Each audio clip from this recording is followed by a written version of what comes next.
Sementara itu, saudara, jumlah penumpang arus balik Lebaran Idul Fitri di Terminal Kota Langsa pada hari ketiga Lebaran mulai mengalami peningkatan. Kedatangan penumpang di Terminal Langsa tercatat ada 138 penumpang AKDP dan 17 penumpang AKAP yang diberangkatkan dengan tujuan Banda Aceh dan sekitarnya. Jumlah penumpang arus balik Lebaran Idul Fitri 1444 Hijriah di Terminal Kota Langsa mulai meningkat. Puncak arus balik diperkirakan akan terjadi pada Selasa malam atau H+4 Lebaran.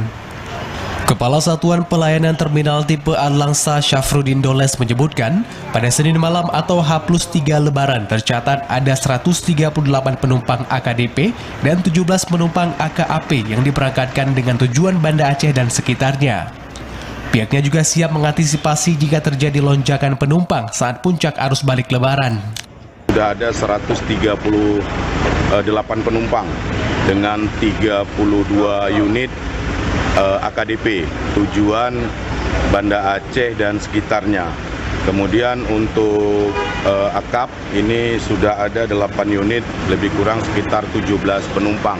Adanya peningkatan jumlah penumpang ini juga disampaikan oleh Yusuf, sopir angkutan antar kota dalam provinsi tujuan Banda Aceh.